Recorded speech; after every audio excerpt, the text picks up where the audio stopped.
हर जबान पर अब यही गाना है, हर रील में, हर सोशल मीडिया अकाउंट पर बस यही गाना बज रहा है। हर एक बंदे के चेहरे पर, जबान पर बस एक ही नाम चल रहा है, अक्षय खन्ना।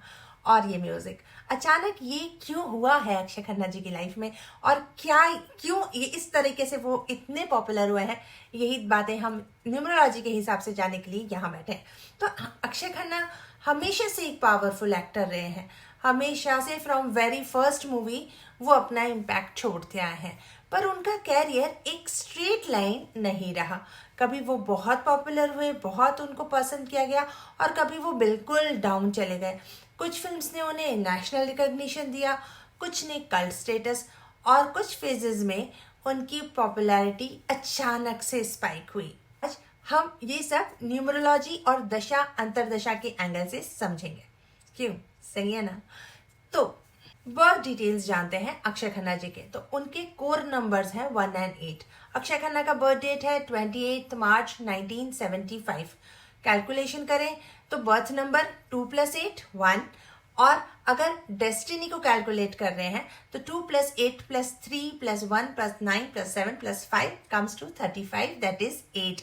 तो उनका बर्थ नंबर बनता है 1 एंड डेस्टिनी बनता है 8, यानी 1 सन एंड सैटर्न की मिक्स्ड कंबाइंड एनर्जी है उनकी पर्सनालिटी में। बर्थ नंबर बताता है नेचर, और डेस्टिनी नंबर बताता है लाइफ एंड कैरियर का टाइमिंग। तो लाइफ और कैरियर में उनके डेस्टिनी ने और उनके बर्थ नंबर ने क्या इम्पैक्ट किया है, चलिए देखते हैं। सबसे पहले तो हम ये जानते हैं कि 1 नंबर वाले लोग होते कैसे हैं। तो सन नंबर वाले लोग यानी 1 नंबर वाले लोग नेचुरली डिग्निफाइड लोग होते हैं, लाउड नहीं होते, बस बहुत काम कंपोज्ड होते हैं, खुद तक सीमित रहते हैं, और एक अलग यूनिक पर्सनालिटी होती है, उनकी अपनी एक इंडिविजुअलिटी होती है जो कि बहुत स्ट्रांग होती है। अपनी टर्म्स एंड कंडीशंस पे वो काम करते हैं, हर चीज के लिए वो ललायत नहीं होते, वो अपनी प्रेजेंस महसूस कराते हैं सामने वाले को। तो ये एक चीज होती है सन नंबर वालों के लिए। अक्षय खन्ना की काम, authority and self respect sun number का क्लियर साइन है। तो अब अक्षय का सैटर्न है डेस्टिनी नंबर। तो सैटर्न वाले लोग कैसे होते हैं? सैटर्न होता है तो डिले देता है, शनि हमेशा डिले देता है काम को, लेकिन जब सक्सेस देता है तो वो परमानेंट देता है, वो लॉन्ग टर्म देता है। ऐसा नहीं कि आज सक्सेस मिली और कल गायब हो गई, ऐसा नहीं होता। इसलिए अक्षय खन्ना का जो कैरियर है वो अर्ली स्टारडम में तो भले ही उन्हें उनके पापा ने लॉन्च किया हो, बहुत स्पेशल स्टार ट्रीटमेंट उनको स्टार्टिंग में दिया गया हो, लेकिन वो चीज उन्हें कायम नहीं रख पाए। वो एक जब उनका नंबर्स एक्टिवेट हुए तभी वो लगे, लेकिन आज इतने लॉन्ग टर्म के बाद में, मतलब आज उनके कैरियर को कई साल हो चुके हैं, तकरीबन 30 साल होने आए हैं उनके कैरियर को, लेकिन फिर भी उनका कैरियर आज भी वही पीक पे है, और आज जिस पीक पे है वो तो हम सब देख ही रहे हैं। तो इसलिए अक्षय खन्ना का कैरियर अर्ली स्टारडम के बजाय लेट रिकॉग्निशन का एग्जाम्पल है, राइट। तो बर्थ नंबर और डेस्टिनी नंबर हमने देख लिया, लेकिन उनका ग्रिड कैसा है? तो लेट्स चेक द ग्रिड। तो उनके ग्रिड का जो लेआउट है वो इस तरीके से है। नंबर्स उनके इसमें है 3 1 7 5 2 एंड 8 तो 8 आने से वैसे ही उनकी 8 उनका पॉजिटिव हो गया, तो वो लक देगा ही देगा, राइट। तो इस तरीके से उनका है। और जब मैंने उनके कैरियर को एनालाइज किया, तो जब उनके पॉजिटिव नंबर्स यानी उनके फ्रेंडली नंबर्स की दशा अंतरदशा रही, तब भी उन्हें बहुत ही सक्सेस और लोगों ने उन्हें पसंद किया है, उनके रोल्स को पसंद किया है। तो इस तरीके से उनके हर पॉजिटिव नंबर्स के साथ उनका अच्छा कैरियर ग्रो हुआ है। अभी हम बात करते हैं दशा और अंतरदशा की, कि क्यों दशा और अंतरदशा इंपॉर्टेंट है। न्यूमरोलॉजी में सिर्फ नंबर्स नहीं होते, टाइमिंग सबसे इंपॉर्टेंट होता है, और टाइमिंग बताती है आपकी दशा और अंतरदशा। अगर आपकी दशा फेवरेबल है और आपकी अंतरदशा भी आपको फेवर कर रही है, तो आप न चाहते हुए भी आपको नेम, फेम, पॉपुलैरिटी और सक्सेस मिलता ही मिलता है। लेकिन वहीं अगर दोनों ही ऑपोजिट डायरेक्शन में होगी, तो कहीं ना कहीं वो आपको वो सक्सेस नहीं दे पाएगी। दशा और अंतरदशा ये डिसाइड करती है कि आपका कौन सा नंबर उस वक्त एक्टिव होगा और कैसा आपको रिजल्ट मिलने वाला है। तो ये दशा और अंतरदशा डिसाइड करती हैं। तो अभी उनकी कुछ मूवीज के जहाँ पर उनको अच्छे नेम फेम मिला था, जहाँ से उनको पॉपुलैरिटी मिली थी, लोगों ने पसंद करना शुरू किए थे, वो कुछ मूवीज मैंने ली है या लोगों ने भी उन्हें बहुत पसंद किया और उसके बेसिस पे मैंने ये रीडिंग करी है। तो हम बात करते हैं उनकी फर्स्ट मूवी की। तो उनकी फर्स्ट मूवी थी हिमालय पुत्र, जो कि रिलीज हुई थी 1 जनवरी 1997 को। तब उनकी दशा थी 7 की यानी कि केतु की, और अंतरदशा थी 4 की यानी कि राहु की। 4 का तो वैसे हम जनरली कहते हैं कि 4 और 8 अगर एक साथ मिले तो वो गड़बड़ी करेगा। तो यहाँ पर वही चीज हुई उनकी। जब हिमालय पुत्र रिलीज हुई तो उनको स्टार लॉन्च हो रहा है, सब कुछ ये सब हुआ, लेकिन उनको वो सक्सेस नहीं मिल पाई, वो रिकॉग्निशन नहीं मिल पाई जो कि एग्जैक्टली उनको मिलनी चाहिए थी, राइट। तो इसी वजह से वो नहीं हो पाया। अंतरदशा के बेस पे उनको वो टाइम सही नहीं था उनका, वो इसलिए वो चीज उनको नहीं मिली।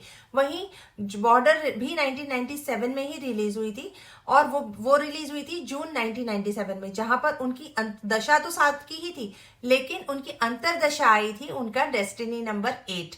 और जब डेस्टिनी नंबर की दशा या अंतरदशा आती है तो वो कहीं ना कहीं आपके कैरियर में ग्रोथ लाती है, आपको सक्सेस देती है। तो यहाँ पर वही हुआ। बॉर्डर में भले ही उनका काम बहुत छोटा था, इतना ज्यादा वो नहीं था, बट उनके काम को पसंद किया गया, लोगों ने उनको रिकॉग्नाइज किया और उनको पसंद किया, वो रोल का भी उनको पॉपुलैरिटी वो मिला। और यहाँ पर भी वो जो अक्षय का रोल था वो बहुत काम कंपोज्ड बंदे का था, सीरियस था, वर्ड्स डायलॉग ज्यादा नहीं थे, बहुत कंपोज्ड रोल था उनका। तो वैसा रोल होता है सन की पर्सनालिटी। सन की पर्सनालिटी इसी तरीके की होती है, शांत और गंभीर, बिल्कुल। तो जब वैसा ही कोई आप कैरेक्टर निभा रहे हो तो कहीं ना कहीं वो आपकी चीज और इन्फ्लुएंस होती है। साथ ही आपका 8 की अंतरदशा ने उसको और एनहांस किया और लोगों ने वो रोल को पसंद किया। तो सैटर्न ने डिसिप्लिन, सीरियसनेस और नेशनल लेवल का इम्पैक्ट दिया अक्षय जी को। आई थी अगस्त 1999 में, ठीक है, 13 अगस्त 1999। तो कहीं ना कहीं अगस्त अगेन एंड 8 नंबर का मंथ है, तो वो कहीं ना कहीं 8 उसमें आ गया। तो दशा तो थी उनकी 7 की ही, लेकिन जो अंतरदशा उनकी इस वक्त थी वो थी 5 की, ठीक है। और 5 ने भी बहुत इंपॉर्टेंट रोल प्ले किया है अक्षय जी की लाइफ में। 5 नंबर क्या होता है ना, 5 नंबर एक्सप्रेशन देता है आपको कम्युनिकेशन कंट्रोल करना सिखाता है, आपको बताता है कि कैसे आप कब किस तरीके से कम्युनिकेट करना है। और यहाँ पर पॉजिटिव 5 है उनका। और जब 5 की ही अंतरदशा आई तो वो मर्क्यूरी एक्टिवेट हो गया उनका। तो उनकी जो रोमांस वाली बचपना, मासूमियत जो उस मूवी में, ताल मूवी में दिखाई गई है, वो एक सिंसियरिटी दिखाई गई है, वो 5 नंबर के कैरेक्टर के साथ में बहुत मैच करती है। वो चार्म, रोमांस और ये अलग तरीके का ना, वो उस वक्त उनका एक्टिवेट हुआ। तो 5 मर्क्यूरी ने उनको चार्म दिया, रोमांस दिया, कम्युनिकेशन दिया। इस फेज में उनकी पॉपुलैरिटी एक अलग ही तरीके से बाहर निकल के आई, एक रोमांटिक बॉय की तरह। इस फेज में उनकी पॉपुलैरिटी यूथ और रोमांटिक ऑडियंस के बीच बढ़ी, क्योंकि वो 5 नंबर ने उनको वो स्पेशल चार्म दिया था, रोमांस दिया था। तो ये चीज उसमें बाहर निकल के आई। अगेन अगर मैं इस बीच में और बात करूं तो हलचल आई थी। हलचल मूवी में भी उनके काम को काफी पसंद किया गया था, जो कि आई थी 26/11/2004 में, जब उनका दशा उनकी शुरू हुई थी शनि की, यानी उनके डेस्टिनी नंबर की दशा शुरू हुई। और वो 8 इयर्स उनके काम को लोगों ने पहचाना, उनमें एक अलग तरह का ठहराव आया और वो अपने आप को ग्रो कर पाए अपनी फील्ड में, अपनी एक्टिंग स्ट्रीम में वो ग्रो कर पाए। दो उनकी ज्यादा मूवीज उस वक्त रिलीज तो काफी सारी हुई, पर उतनी पॉपुलर नहीं हुई जितनी की, क्योंकि दशा एक ही बार आपको ट्रिगर करती है फर्स्ट ईयर में, फिर उसको हर बार एक ट्रिगर चाहिए होता है एक्टिवेट करने के लिए। तो जब जब उनकी पॉजिटिव अंतरदशा आती गई, वो साल उनके रोल को रिकॉग्नाइज किया गया और उनको पॉपुलैरिटी मिली। तो हलचल में उन्हें मिला क्योंकि उनकी 6 की उनकी प्रत्यंतर आई थी जब ये रिलीज हुई थी, तो उन्हें थोड़ा उसमें बोनस मिला। उसके बाद उनकी जो ज्यादा फेमस मूवी आई वो थी दिल चाहता है। दिल चाहता है अगेन आई थी 7 की ही महादशा में, और उसका रिलीजिंग डेट था 24 जुलाई 2001। तो उस वक्त उनकी जो दशा थी वो तो 7 की ही थी, पर अंतरदशा आई थी उनके बर्थ नंबर की, यानी कि सन की। तो सन की इंडिविजुअलिटी और ईगो ड्रिवन रोल्स देता है। एक अलग ही ईगो आप में रहती है उस वक्त ना, जब सन आपके ऊपर हावी रहता है। एक सन की एक अलग आइडेंटिटी, ऑलरेडी वो 1 नंबर वाले हैं, तो जब 1 नंबर ने अपना असर और दिखाया, +1 हुआ, तो वो उनके अंदर का जो वो कैरेक्टर है वो बाहर निकला। अगेन दिल चाहता है मैं, जो उनका कैरेक्टर था वो बहुत सिंसियर मैच्योर किस्म का बंदा था, जो कि एक मैच्योर लेडी से प्यार कर रहा है और बहुत ही मैच्योर तरीके से उसने सब कुछ हैंडल किया था। तो ये रोल भी अगेन सैटर्न के कैरेक्टरिस्टिक को मैच करता है, सन की इंडिविजुअलिटी को मैच करता है। तो ये नंबर्स और रूल्स जब एक साथ आते हैं ना, तो वो चीज को आपको वो चीज पे रिकॉग्निशन मिलती है। तो अक्षय खन्ना का कैरेक्टर उस फिल्म में आज भी याद किया जाता है। क्यों?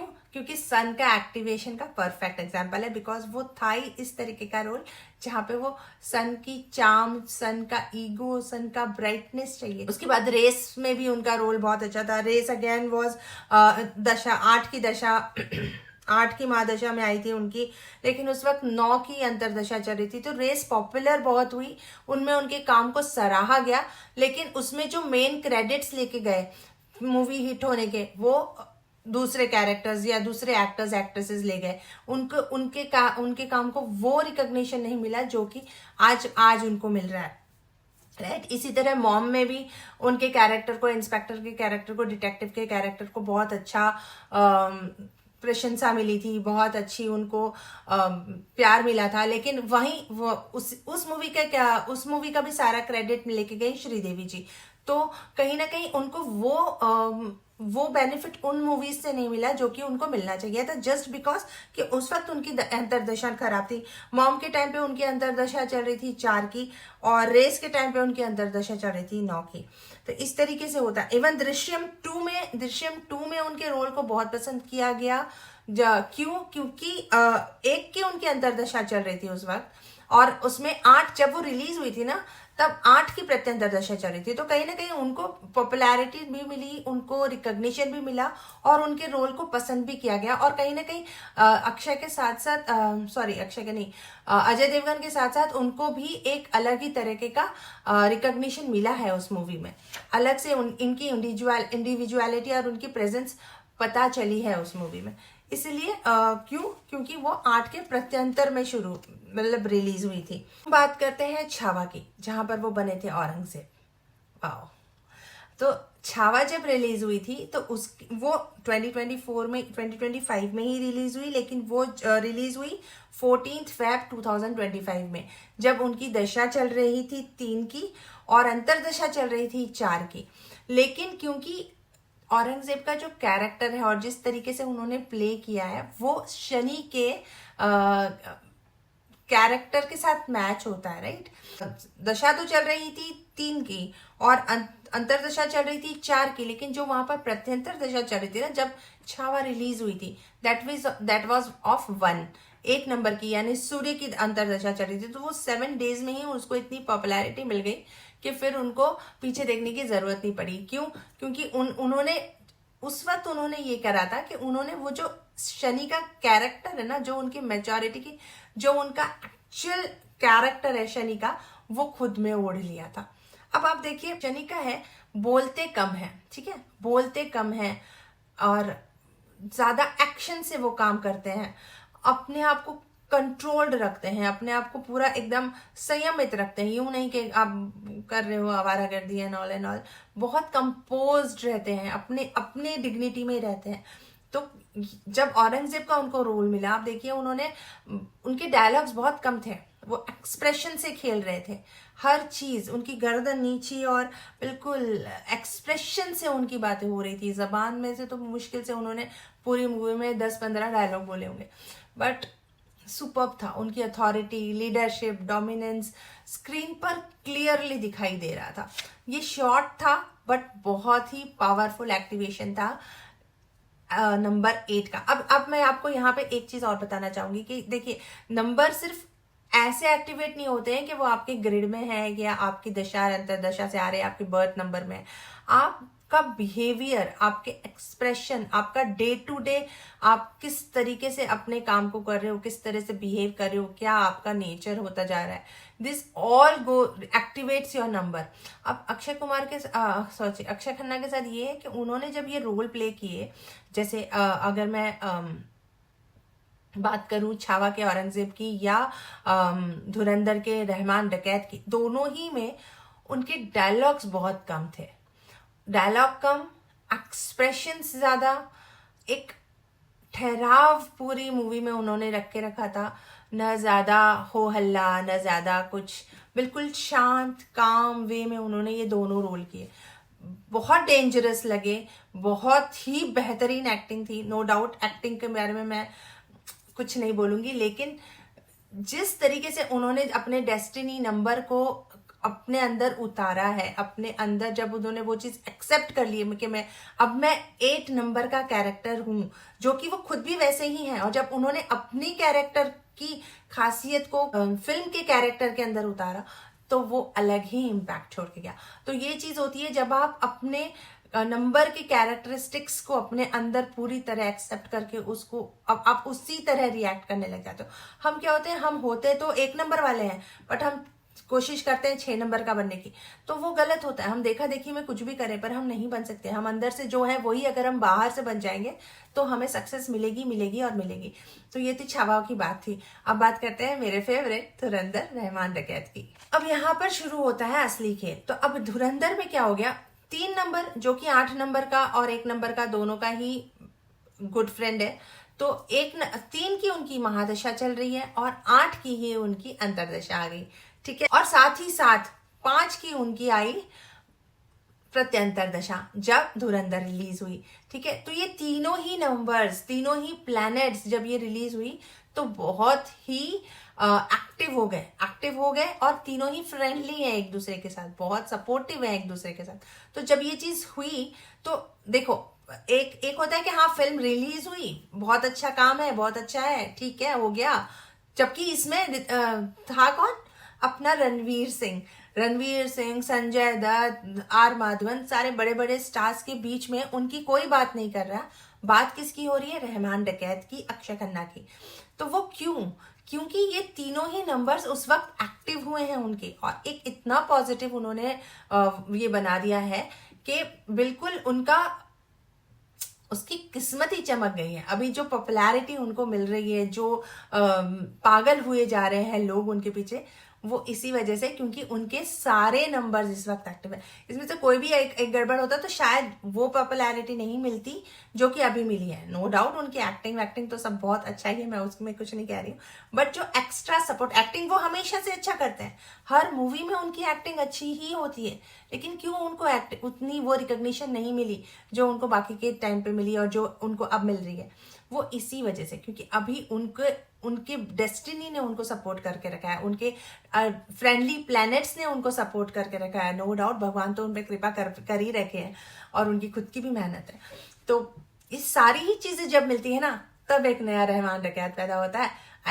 अक्षय खन्ना की पॉपुलैरिटी फेमस होती है और इस तरह से अक्षय खन्ना आज वाले बने, जो कि अक्षय खन्ना बहुत अच्छे एक्टर हमेशा से रहे हैं, लेकिन आज जो है, जो हर कोई जो उन्हें नहीं जानता था, जिन्होंने कभी उन्हें पूछा तक नहीं था, वो भी आज उनके बारे में बातें कर रहे हैं, उनके ऊपर वीडियोस बना रहे हैं, उनके गाने गाए जा रहे हैं।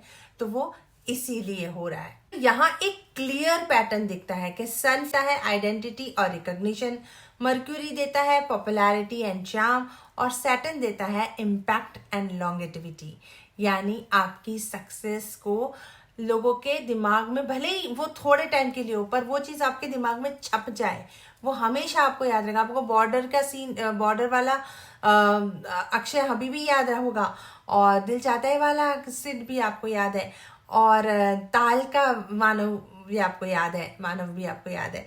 वो कभी आप भूल नहीं सकते। वो जो रोल्स उस वक्त उन्होंने किए हैं ना, वो हमेशा आपके दिमाग में छपे रहेंगे।